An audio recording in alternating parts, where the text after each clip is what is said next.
One Piece fan letter was by far one of the greatest cinematic experiences I have ever been blessed to witness. A phenomenon that took the One Piece fandom by storm, placing itself at the top of my anime list below only Susanoo Frieren, and establishing itself as one of the greatest One Piece related things to ever exist. But what exactly makes this so great? Why is this filler episode receiving so much praise, and what about it is so special not only to the One Piece fans around the world, but more specifically, to me? This is a complete story of One Piece fan letter. So a little bit about myself. As longtime viewers may have noticed, I've been uploading less and less as the time has gone by, and it's gone to the point where I'm at a strong 6 video per year pace, which is somehow being outprogressed by Hunter x Hunter right now. I know it's terrible. Regardless, I've been struggling recently to try and figure out what I want to do with this channel. I mean, it's not like my passion for One Piece or the world around it is declining, but I'm just struggling to find something I was truly passionate about enough to put into hours of time and effort to make a video about.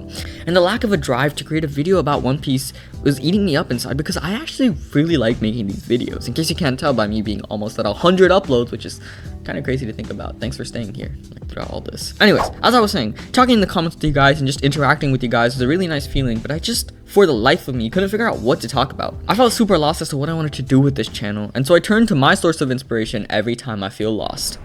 Vagabond.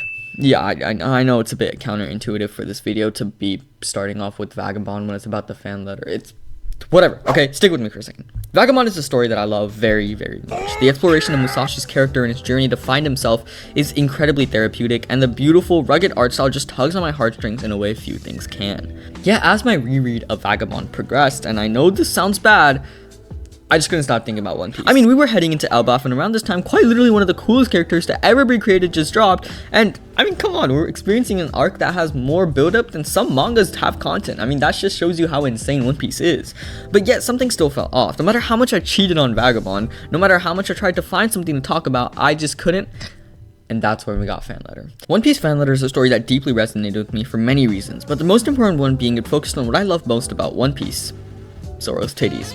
This 24-minute filler episode wasn't even about the Straw Hats, rather it was about characters made up for the sole purpose of this OVA, and yet simply because they were situated within the world of One Piece that had been so carefully built up, I was glued to my screen from the start. I've seen a lot of people complaining about Fan Letter and its position on my anime list due to its sort of inability to translate well outside of the One Piece fanbase, but I think to truly enjoy this episode, you need to be somewhat immersed in the world of One Piece, because the events of the Paramount War and the time skip are so crucial to the story that it would be hard to enjoy or even comprehend this story without the background knowledge of this war. But on the topic of the war, the first reason I love this episode so much is because it showed me something we don't really get to see much of in the show: a new perspective. We're so focused on the Straw Hats and pirates that we never really get to see other people's perspectives of this world. The Marines we often see are usually heavily antagonized, or characters whose thought processes are never truly fleshed out, but more importantly than that, we never really focus on the scrubs. There's rarely ever a time when we focus on the bottom of the barrel, ass cheeks out fighting, scrawny, short, stupid, incapable of throwing a punch characters, so it's refreshing to see a literal one of them in the war. No offense to this guy. The world of One Piece is so focused on the strongest characters, and when you really think about the war, most of our focus were on Whitebeard, the admirals, the warlords, etc. It never really occurred to me that there were hundreds of thousands of weakling Marines who were in the war, who were deeply affected by the war as well. Seeing how brutal this fight was, I mean, he was quite literally trapped under a giant's foot, and other than Sanji, who possibly wants this right now, this may be quite possibly the worst situation in the entire One Piece world to be in. Other than just the Marines, seeing the normal civilian's point of view was also really cool. Most of the time, pirates are villainized, and seeing how a regular civilian in the world idolized the Straw Hats was a very refreshing and honestly kind of cool thing to see. Speaking of new and cool to see, let's talk about meta storytelling. I'm a big fan of when movies or books are aware that they are works of fictions with an active audience. A great example of this is Deadpool, and although it is never directly stated, I think this discussion in the bar is by far one of my favorite moments in all of One Piece. It is purposely making fun of power scalers and showing us how stupid we sound, and it is so much fun. And the highlight of this entire sequence is Sanji, who can't seem to catch a W ever. This type of bickering and these gags take me back to the era we all love, pre-time skip One Piece. I mean, the Sanji gag with the pirates, or even the Soul King gag with this library worker who, if she worked at my library, I would become Aristotle adjacent. These just take me back to the good old days when we were frolicking through the Grand Line, only occasionally running into crazy warlords who wanted to destroy islands. This sort of comedy is nowadays rare in One Piece, which makes honestly any scene or episode with it almost an instant favorite. The thing with Chopper and Mr. Buff Marine guy, the Minami complaining about the people fighting when literally in the middle of an all-out battle. It's the little bits like this that draw me into the episode and allowed me to thoroughly enjoy it. Side note, did any of their names ever get dropped?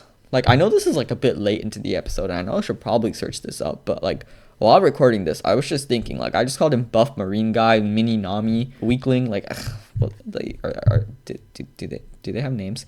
Another thing that truly stood out to me about this episode was how it conveyed so many different emotions in the span of 24 minutes. Building attachments to character takes a long time. Some TV shows spend seasons just forming these attachments, so to do that in 24 minutes is incredible. Megumi Ishitani is a creative genius, and while her way of visual storytelling, which we'll get to soon, is beautiful and one of a kind, the way she conveys emotions is honestly criminally underrated in my opinion. The way we watch as the Straw Hats completely take over this kid's life, and how to 2 years is just spent waiting for one moment. She's forced to watch as the one thing she's been waiting for slips away from her, but she still pushes through to save their crew, and it results in what may be the most heartwarming and beautiful thing I've seen all year. This moment is beautiful for a lot of reasons, but seeing a little girl just have so much conviction to, even if her dreams fall, continue to push forward to save her idols, it's truly beautiful. And then finally, after all this, when she finally sees Nami and the soft piano starts, and man, it's incredible. And it isn't even the most emotional moment in the episode because of this. Brotherly love is a topic explored quite often in One Piece, and it's just so beautiful every time it is. But this time in particular, it was so gorgeous. Watching as the weakling Marine runs into the face of the war, into some massive beam which I can only assume is a pacifista, just to save his brother was so heartwarming. And watching him be inspired by Ace and Luffy, the very people he's there to capture, I mean, you can't make this shit up, man. And when Luffy said, "I am your brother," the voice acting genuinely gave me goosebumps. It's just so good. It's just so good. But finally, what makes this episode so good is because of how stunning it looks. The sequence where Luffy announces that he's going to be the king of pirates with the vibrant pastel colors is probably my favorite sequence in the show just because of how beautiful it looks.